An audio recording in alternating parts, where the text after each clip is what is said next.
며칠 전 경기도 수원의 한 버스 차고지에서 화재가 발생해 소방당국이 진화 작업을 벌였습니다. 출근을 서두를 평일 아침 시간대, 그것도 광역버스 노선에 투입되는 2층 전기버스가 불탄 겁니다. 소방당국은 신고 접수 시간으로부터 약 14분 만에 큰 불길을 잡았습니다. 전기버스 화재, 수면 아래로 가라앉을 생각이 없습니다. 시내버스 등을 중심으로 전기버스가 각지에 여러 대 도입됐는데 불안감이 쉽게 사그라들지 않습니다. 특히 수도권 광역버스는 수많은 수요를 감당하기 위해 이전부터 2층 전기버스를 줄곧 도입해왔습니다. 2층 전기버스 제조사 현대자동차와 관련해 화재 발생 가능성이 있는 결함에 대한 리콜을 올해 이미 공표했던 적이 있습니다.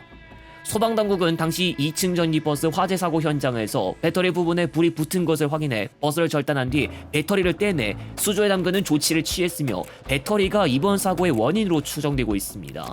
화재가 발생한 차종은 지난 7일부터 배터리와 관련한 문제로 추정되는 고장이 발생해 대기하던 중이었습니다. 다름 아닌 배터리 결함이 직접적인 사고의 원인으로 연결이라도 된 것일까요?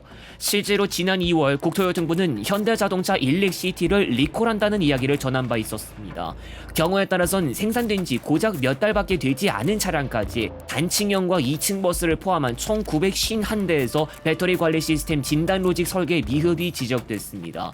배터리 셀에 미세 단락이 일어나면 차량에 화재가 발생할 가능성도 진단되는 중대한 문제였습니다. 당시 시정 조치는 이루어졌으나 4개월 지난 시점 다시 한번 리콜이 공표됐는데 소프트웨어 오류 발견 때문에 수정하게 됩니다. 일렉시티 단층형도 문제가 지적됐다고 하나 2층 버스의 경우 현장에서는 어려운 존재로 인식됩니다. 한 버스업계 관계자는 자사가 보유한 2층 버스 총 46대 중 벌써 16대가 고장이 발생했고 고장 발생률이 높은 편이라고 하면서 고장 수리를 위해 대기해야 하는 시간만 한 달이라고 전했습니다. 현재 경기도 지역에서만 광역버스 노선 운행을 위해 2층 전기버스가 총 200대 조금 안 되는 차량들이 운행된다고 알려지고 있습니다. 그러나 출퇴근 시간대 등 수많은 수요를 감당하기 위해 2층 버스가 지속적으로 도입되는 실정이고 경기도는 2층 전기버스를 매년 약 50대 도입할 계획을 갖추고 있으나 또다시 전기자동차 화재가 발생한 중대한 상황. 일렉시티 더블데커에 장착되는 배터리 종류는 LG 에너지 솔루션의 384kWh실 리튬 이온 배터리로 알려집니다. 리튬 배터리의 화재 위험성을 줄이는데 기술적인 한계가 있는 실정에서 상황에 맞춰 화재를 진압하는 수밖에 없고 별다른 대책이 지금으로선 없다는 지적도 나오고 있습니다.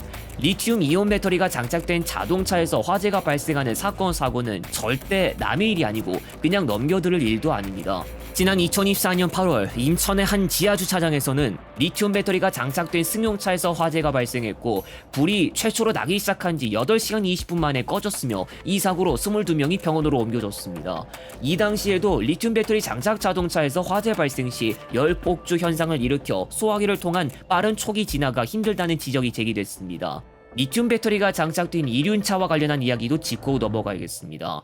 지난해 10월 소방재난본부가 전기 이륜차나 개인용 이동장치의 리튬이온 배터리 화재 위험성을 확인하기 위해 실험을 진행한 결과 전원 공급 이후 9분 만에 연기가 발생했고 불티와 폭발이 발생하더니 불길이 빠르게 번졌습니다. 소방재난본부는 실험 결과와 화재 사례 등을 한국교통안전공단 자동차안전연구원에 공유했고 이후 이륜차 기업 A사와 B사를 합한 총 6,144대의 이륜차가 리콜 확정됩니다. 혹여나 LG 에너지 솔루션 배터리 자체에 아직도 문제가 있는 게 아니냐는 의문도 제기되지만 이미 시간은 많이 지난 사항들입니다. 일렉시티 단층형 버스는 올해 BMS 문제로 리콜이 공표된 적 있지만 지난 2021년 창원 시내버스에서 화재 사고가 발생하기도 했습니다. 이 차량은 화재 발생 직전 배터리 부품에 해당하는 파워 릴레이 어셈블리와 관련한 수리를 받았던 것으로 알려졌습니다. 버스도 크게 문제인데 승용차도 큰 관심거리였습니다. 지난 2021년 현대자동차는 코나 일렉트릭을 리콜해 배터리를 전량 교체하기로 했습니다. 코나 일렉트릭은 출시 이후 지속적으로 화재 사고가 발생해 연일 논란이었습니다. 2021년 2월 당시 기준으로 코나 일렉트릭은 화재 원인이 밝혀지지 않은 상태에서 비용 부담을 어떻게 할 것인가를 두고 현대차와 LG 간 합의가 이루어지지 못하고 있었습니다. 코나 일렉트릭에 당시 장착된 것은 배터리 팩과 배터리 관리 시스템을 현대차 그룹에서 맡고 LG가 배터리 셀을 제작한 것으로 알려지는데 배터리 화재 원인이 어느 단계에 있는지 따라 책임 소재가 갈라지지만 화재 특성상 원인을 하나로 좁히기가 당시 어려웠습니다. 이번 2층 전기버스 화재 사고가 배터리에서 발화된 것이 원인으로 추정되는 지금으로선 BMS와 관련한 문제가 직접적으로 연관되어 있을 것이라는 목소리가 있습니다. 리튬 배터리가 장착된 전기버스 화재 위험성과 관련해 경기도 관계자는 조만간 전기버스 제조사, 버스 업계 등과 간담회를 열어 대안을 모색해 보겠다고 밝혔습니다. 현재로서 2층 버스를 운행하기 위해 선택할 수 있는 건 오로지 현대자동차의 모델뿐. 출시된 지 몇 년밖에 되지 않은 이 2층 버스에게 당장 주어진 숙제의 무게는 굉장히 무겁습니다. 그리고 비단 현대자동차만의 문제도 아닐 것입니다. 국산 전기버스 자체는 KGM과 우진산전에서도 생산하고 있기 때문에 꼭 기억할 사항으로 삼을 수밖에 없는 일일 것입니다.